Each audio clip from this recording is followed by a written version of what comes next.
छत्रपति संभाजीनगर में मीडिया से बातचीत के दौरान विधायक संजय केणेकर ने कहा कि भारतीय जनता पार्टी में इस समय बड़े पैमाने पर नए कार्यकर्ताओं का प्रवेश हो रहा है। हालांकि कई वर्षों से पार्टी के लिए मेहनत कर रहे पुराने कार्यकर्ताओं को भी नजरअंदाज नहीं किया जाना चाहिए।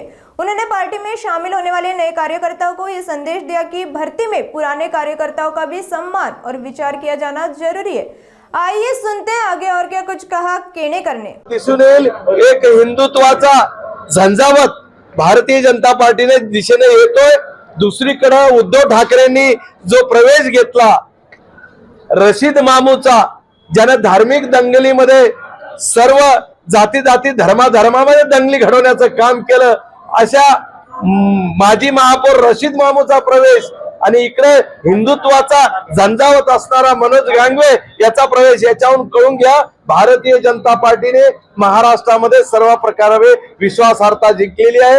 एक सांस्कृतिक धारवारला धरून हा प्रवेश होतोय। निश्चितपणे मनोज गांगवेचा आम्ही मोठ्या प्रमाणावर स्वागत केलेलं आहे। पण आपण असं भाषणामध्ये बोलले किंवा जुना कार्यकर्ता सन्मान व्हायला पाहिजे।